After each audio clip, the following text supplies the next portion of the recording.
Hello there, and welcome to another episode of Marketing Room 101, the podcast where I invite marketers for a good old rant and give them the chance to banish one thing from the industry forever. I'm Ben Norman, your host and self-appointed guardian of Marketing Room 101. In my day job, I head up strategy at Principles, the longest-running brand communications agency in Leeds, and I started this podcast because I both deeply love and occasionally loathe the marketing world. So I wanted to provide a safe space for those who feel the same to vent and banish their nemeses forever. In this episode, I chat to Gareth Turner, who I first met when he came into the agency where I worked at the time to help us better understand the world through a client's eyes. This is something I'd really recommend to anyone listening, whether you're working in a marketing team within a brand or in an agency role. Going out of your way to understand how both sides work, as Gareth did himself and helped us to do, will really improve your relationship and the product of it. Now, Gareth's experience is too great to run through here, but he's worked in food and drink marketing for about 25 years with household names like Weetabix, John Smith's, Lurpak and many more. And he lists buying a racehorse for John Smith's and putting beans on Weetabix amongst his career highlights, above things like speaking at MadFest, transforming a number of global brands, or being invited onto the Marketing Room 101 podcast. Gareth now runs Big Black Door, a strategic consultancy he founded in 2013, which helps brands simplify their marketing by making better strategic decisions. And I wanted to invite him onto Marketing Room 101 because I think he's very good at boiling all the complexity of marketing into a really logical process you can actually follow. And he has real life experience across more than 2 decades to back everything that he says up. So here's my conversation with Gareth Turner. Gareth, welcome to Marketing Room 101. Great, it's great to be here. Thanks for having me in these illustrious surroundings. So, for the sake of our listeners, would you mind just describing these surroundings? What it's like in Marketing Room 101? Like I say, spoiler alert, we might touch on some of this stuff later on, right? But I imagine Room 101 to be like some sort of marketing clubhouse, the sort of clubhouse where people queue up at the bar. Unlike normal people who just stand at the bar. Oh, no. I hate queuing in bars. There's lots of loud people with opinions masquerading as facts. Yeah, of course. There is no respect to the profession of marketing whatsoever. You said profession? Yes, I'm owning that. And there are people shouting a load of bullshit about loyalty being more important than penetration, shiny new tactics being the thing that everyone needs to do. And there are people asking me to justify why I need to spend money on brand. That's my idea of hell. Yeah. Where do you think this is in the country? Where comes to mind? I'm not going to offend anyone. I can tell you where it is immediately, but I'm not going to say where it is. Okay, I'll save you that. Okay, so you run Big Black Door. How did that come about and what is it? So we are a strategic marketing consultancy. We've been around since year 3 now, doing all right, thanks. And how did it come about? Well, it's something I wanted to do for a long time. I've been personally working client-side marketing for 25 years or so. So places like Heineken, Isle of Foods, and then the last proper job I had was head of marketing at Weetabix, leadership positions in all those businesses. But I had this hankering. I wanted to go work for myself and to deliver projects and strategy for other businesses. So what I'm able to do now is to bring that experience and training, I had a stack of training at all those businesses, and bring that to bear on smaller scaling businesses who perhaps just need some help getting their strategy pointed in the right direction, or maybe just need to deliver a project. And what we can do is, if I say so myself, do it pretty well for them. So you can go and deliver that thing with minimum fuss, but maximum expertise and experience. What do you think is the difference between, or what benefit do you think the client-side experience brings versus working with an organisation where there is no client-side experience? I mean, if you've got client-side experience, you run the P&L. Yeah. So if you were looking for someone to fix your car, you wouldn't ask someone to fix your car who's just read a book about it. You'd ask someone to fix your car who's fixed cars before. Yeah. I've fixed cars before. I've fixed brands before. I've built brands and grown brands. I've innovated. I've launched stuff, as have all the rest of my team. We've got 60 years of experience, I think, between us doing this sort of stuff. So we know how to get stuff through a business. All those kind of skills are soft skills which perhaps aren't appreciated by people who haven't worked client side. So it's all well and good presenting that thing to your contact, but knowing that your contact then has to go and sell that in through the business, has to win hearts and minds and the board. Again, we might touch on some of this later on. Yeah. You've got to overcome people who are peddling opinion as fact and helping them to do that. But if you know how to do that, if you've been there, you've done it, you've cried the tears, you've sweated the blood, then you can help your clients to navigate the intricacies of a big organisation better, I think, than you can if you just read a book about it. Yeah, it's hard to argue against. So you're down in this lovely environment today because you want to leave something in Marketing Room 101 for eternity. What would you like to commit to Marketing Room 101 today? Well, the first thing I'd like to say is that the hardest part of the preparation for this, believe it or not, I did prepare for this. Believe it or not, the hard part was narrowing it down to one thing, right? Because there's lots of things, and that's it was an enjoyable, cathartic experience just writing a list of stuff down. I like to feel that I'm providing some form of service to marketers. Yes. The reason I set this up was because I found that I'm going through my day-to-day, just finding myself frustrated. I absolutely love everything about this industry, except some things. And those few things are what kind of get my goat a little bit. So, I'm glad that you've seen it in the same way, which is actually quite a cathartic experience. It's an opportunity to vent, and then we can focus on the good stuff, right? Yeah, I am generally a relatively positive person. So I like to see opportunity rather than problems. For the listeners who can't see me, trust me, I'm smiling through this. This isn't, I'm not venting too angrily. This is a fun experience. Yeah. The thing I would like to see consigned to the waste paper bin of marketing history will be people selling tactics as strategy. Great. People who have a thing to sell, and they then create that strategy to sell that thing. What's the saying? If to a hammer, everything looks like a nail, right? That's one of my standard slides in my pitch deck. Yeah. Is that, and this is what client-side experience gives me, right? So, obviously, this is kind of what I'm going with, right? But if you've got client-side experience, my job is to do the right thing for that client and that brand and to create a marketing strategy that is agnostic. And then we go and find the right thing, we find the right ways of executing that thing. So, starting with an understanding of the target audience, starting with an understanding of the market context, the brand we've got, the consumers we're going after, the distribution they've got, the classic marketing understanding phase, then developing a strategy. And only then you go, okay, right, this is what we're going to do. How are we going to do it? A couple of examples. I won some business recently, and I was the last one to present how we would approach this project. And I was talking about this, that we are agnostic. If you've only got a hammer, everything's like a nail. Yeah. And I said, if you are a social media agency, for example, and there are many great social media agencies, if you're bringing a social media agency in to help you with your marketing strategy, guess what? The solution is going to be social media. Every time, right? And the solution might be social, but we don't know just yet.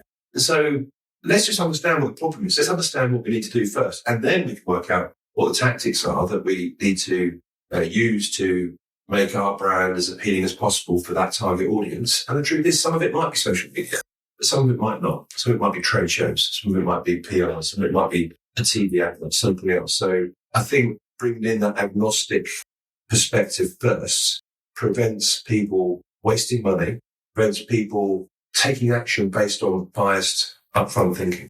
I think it's important to acknowledge here as well, isn't it, that there is absolutely a place for tactic-specific agencies that are specialists in their field. Yes. If you are a social media agency, if you are a performance marketing agency, a shopper marketing agency, there is absolutely a place for that. But if the client has gone through, if as a marketer, you've gone through that process, you've done your brand planning to that level, you have a marketing strategy laid down that's then fed into a communications plan. Yes. And then you've decided at that point, I need these specific specialists. So there's a difference between what you just said. There's a difference between a marketing strategy and a comms strategy and a shopper strategy and a PR strategy. So what I do is that's a higher level marketing strategy. How do I grow this brand? What are the things we need to do? And that's price, the 4 Ps. Yeah. It's all of the 4 Ps. A social media agency, in that example that I gave earlier on, ain't going to talk to them about their pricing. No. It's probably not going to talk to them about their distribution. Probably not going to talk to them about the quality of their product. They're going to talk to them about one part of one of the Ps. So they're missing, let's be generous, missing 80% of what they need to do. So if you're a marketer right now and you're looking at next year and you've not necessarily got that marketing strategy into a comms strategy with a full consideration of those 4 Ps, but you're looking at getting started, what would you do, or what would you say to that person right now? Well, there's get your thinking straight. Whether that's with me, on your own, somebody else, doesn't matter. Get your thinking straight, because there is a bias towards activity rather than thinking. A couple of anecdotes on this, right? There's another standard slide in my deck is measure twice, cut once. Get your thinking straight before you pile in. Because if you pile into activation, that's a very expensive way of finding out that your thinking's wrong. So get your thinking straight, do a bit of research here and there if you need to. That doesn't need to be expensive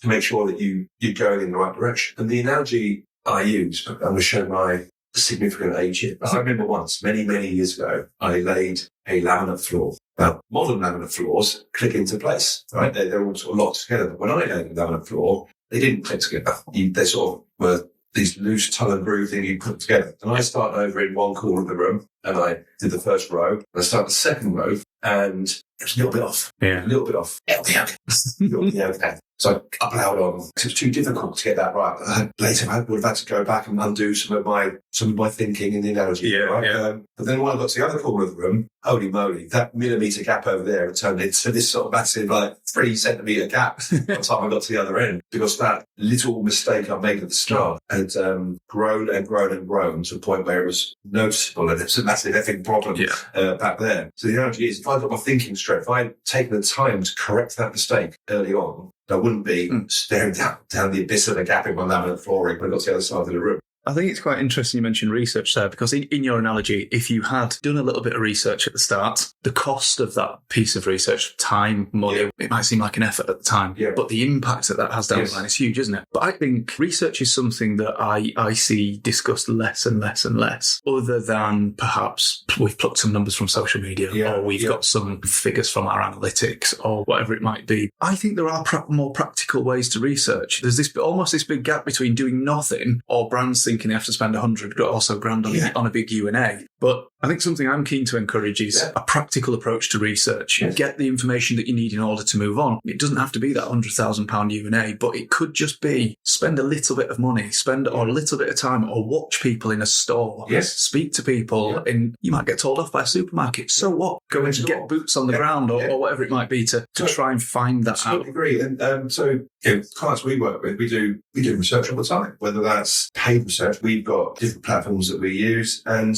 you can get a quick steer on something from 500 people for 1,500 quid or so, right? It's not disastrous. It's a lot of money for some people, but it's not disastrous money. It's still got 100 grand. I'm also working with people where they've got a D2C business, they've got a database of people, and we send stuff out to the people that have registered their email addresses with them. And so, again, it's slightly biased, but it's a quick and dirty dip into strangers who perhaps aren't positive towards your brand anyway, but are the owner and their mates. It's slightly more agnostic than your friends and family. And you can also then speak to your customers. You can do qual on phone call with them if you've got the questions right. So it can go the informal. You can record those and you can stick that into ChatGPT and say, I've had 5 conversations. Here's the transcripts. Can you now analyse those 5 conversations? Give me the top 3 themes. And it'd take you 10 minutes to code a prompt on that. Like you say, it might not be perfect, but it is infinitely better than nothing. Yes. And I think that if they're your 2 choices, do that.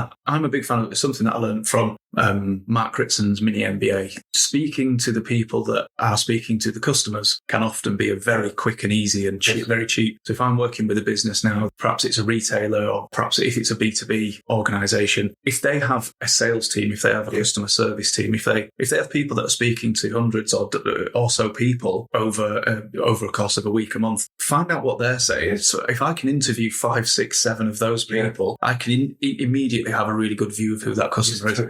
Yes, if I could afford to do it, I'd speak to thousands of customers, but actually, taking quite a practical approach to finding out. Totally agree. We often talk about the answer probably in the room, right? You guys probably know the answer. So if I'm presenting something which is a massive surprise to you, then it's possibly going to be wrong. So if we're going to commit tactics as strategy or tactics instead of strategy to Marketing Room 101, how are we defining, you've already touched on it a little bit, but if we were to kind of wrap up strategy, how would you sort of put that in a nutshell? So it's knowing what you're going to say, where you're going to say it, when you're going to say it, and to who, before you think about how I'm going to say it. So you know what your messaging is and when you want to reach people and who you're going to reach. It's getting the thinking straight before you move on to, well, how am I going to do that? Perfect. We're going to put that into Marketing Room 101. So tactics as strategy are in there, which means from now on, you're going to be a very busy man because everybody... I've got bills to pay. Yeah, exactly that. So, and hopefully I am as well. So everybody is going to be thinking strategy, developing a strategy before they jump into tactical execution from here on in. While you're here, would you like to remove anything that is in here, either by mistake or intentionally, but you believe it should be brought back to the marketing world? We're looking around here in this clubhouse that we're in, behind the curtain over there. What would I think that marketeers have lost the arts of creating a great environment with their agency. So I think great client-agency relationships aren't valued as much as I think they should be. I've literally had this conversation, genuinely had this conversation, where a colleague of mine said that their approach to agency management was, and I quote, "We treat the agency like a slave. We treat the agency like a slave." So that prompted some thoughts. I thought, well, that's not how I work with agencies. And I did some research on that. I asked 50 odd people, I think it was, what made a great client agency relationship, what made the worst client agency relationships. There's a load of themes came out. The themes that came out were that there was this lack of understanding of the roles of each party, which I think perhaps is where my client-side experience helps me a little bit. But then there were things like agency was saying, the client doesn't treat me like a human. That's a quote from the officer. And yet the clients were saying, well, we want brave, bold, challenging work, but we're not getting it. Oh, do you think you might want to create an environment of safety and psychological safety where people feel okay with bringing you a bold idea, which might be a bit off the wall, might be a bit out there? If you've treated the agency like a slave, you micromanage them on, yeah, you said this would take you 5 hours, it's taking you 5.5 hours. That's bullshit. Just create an environment where great work happens, people feel respected and welcomed and loved and safe, then you get great work. If we think of some of our longest standing clients, those longest standing clients are the ones where we've got such a bond, not just with the client service team, but the creative team have a bond with that client. I have that bond with the client. The clients speak to us with respect. They trust. If you can trust a creative person, you show a creative person, for example, that you really trust them and you buy into their ideas and you encourage them, they will work. And I can't officially say this. They'll be thinking about that when they're not supposed to be. The last sort of thought on this is send us your products. And I don't want to sound like I'm desperately nagging here clients to do that. But if you send some of your product to the agency, that creative team will be in there straight away and they'll be taking it home and they will be thinking about your brand in their off time. Yes, totally agree. My job as a client is to get more of your discretionary effort than anyone else. Yes, I'm in competition. The person who's treating an agency like a slave doesn't realise that they're in competition for the agency's brain power, your downtime, when they're not officially working on your business. A great example is on John Smith. So I ran the John Smith brand. We were just about to go back on TV. So I invested some time in spending time with the agency, TBWA, back in the day. We went horse racing. We did all these things. We were back at the old reels and P&K, all this sort of stuff. And I haven't actually counted them, but I kid you not, I've probably got 100 scripts. And the agency team, the account director was saying, we're actually getting people with envelopes, putting envelopes under doors with another script who aren't working on your business because everybody wants to be involved in an iconic act. So that, we were riding on the back of the coattails of the great work that had gone before, but we'd also create an environment where it's okay to share problems. We had problems with casting. P&K turned us down initially. Then he came back eventually. But that environment where it's okay to have those, when Peter turned us down, it's a pretty shit conversation. I thought we didn't know what to do, but let's have those conversations. If I create an atmosphere of mistrust, of slave-like behaviour, then they would have kept that a secret. We need to fix this problem over here and come up with solutions, rather than feeling comfortable to share a problem before they had a solution. Yeah, I think there are two things here, aren't there, that when we think about getting more out of your team. One is, if they know that good creative work will come to life. Yeah. For example, the John Smith's work, they've seen what's come before. Yeah. Therefore, I've got this crazy idea. Yeah. It might actually, if it's John Smith's, it might actually go live. Yeah, yeah. And also, if they believe that you believe in good creative work, then they're going to bring you great creative ideas rather than thinking, well, what's the point? It's just going to get knocked back anyway. Yeah. And then I guess the other side of it is, if you are respectful, if you are polite, if you build that strong working relationship built on mutual respect rather than built on the slave driver and the slave, then those people are naturally going to be more amenable to you. I don't have to agree with you. I have to respect you. Yeah. Because otherwise I'll be doing it myself. I brought you in for a reason, because you can do stuff bloody well that I can't do. Yeah. I think there's a lot to be said for trusting that individual in their area, isn't there? Yeah. I know it's something that you and I have spoken about before, where everybody likes to have an I've on marketing. Yeah. It's so different to if you're a lawyer, if you're an accountant, if you're a doctor, isn't it? Yeah. So, I mean, I've had a company lawyer, unnamed company before, say, you know what, Gareth, I'm not sure that social media post is on brand. Interesting.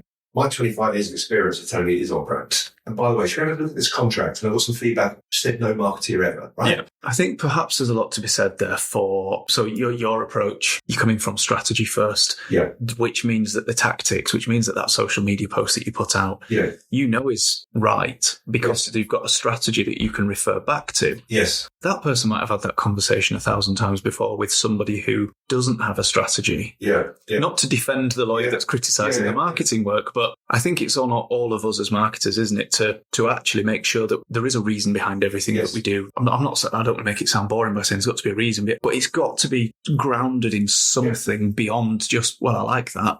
I think that colour's nice. Oh, yeah. There's a logic flow. So take John Smith for it as an example. There's a logic flow there, right? So you've got a product which is a keg ale, which is a consistent, smooth, okay one. Yeah. It's not particularly exciting. It's just a consistent delivery. And then for the people who want that, that's great, isn't it? I know I'm going to get this because it's pointless. I'm drinking this all the time. So what you get is the flow from the product characteristic all the way through to this creative idea of no nonsense, which is what PKS. So everything we do needs to bring to life, to dramatize this idea of no nonsense, because there's a red thread that goes from Peter Kay jumping off the top diving board at Crystal Palace all the way through to how that beer is produced. That's the strategy. A clear logic flow all the way through from product through to execution, whether it's shopper, social, TV ad.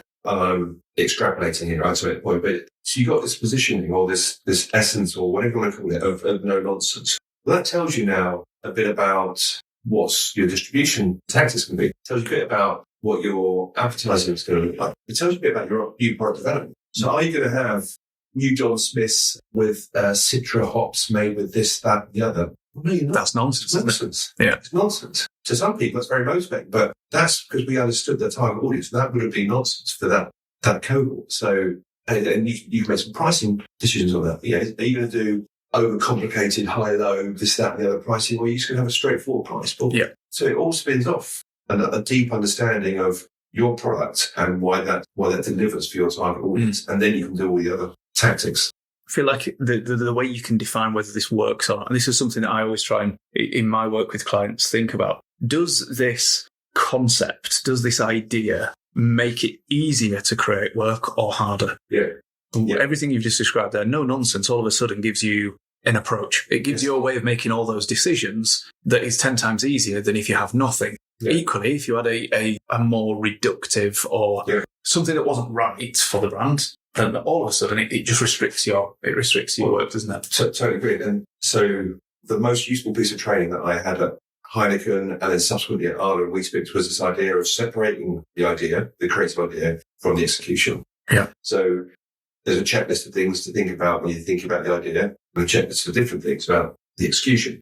When you're thinking about the idea, one of the things to consider is, does this excite the creative team? Because if it does, back to that John Smith's idea, you're going to get 100 scripts, you're going to get a body of work, of options. You go, okay, well, bloody hell, this is a sport for choice here. But if people are struggling to think of an idea, any sort of execution to dramatize that idea, then you're in trouble. The logic flow would be about the creative idea.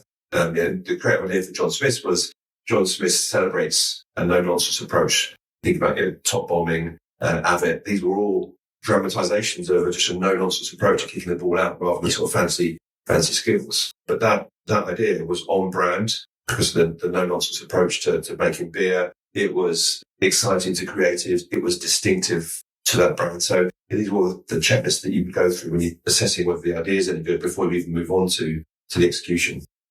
Okay. I think that sounds like a perfect place to finish. So you're going to leave with me here in Marketing Room 101 tactics as strategy, and you're going to take back out there with you great client and agency relationships. Yes. And deliver them to every business, every marketing agency, every creative agency in the country. And I personally want to thank you for that, because that'd be lovely. How do people get hold of you, Gareth, if they want to talk about Big Black Door, if they want to speak to you generally? What are the best ways to get in touch?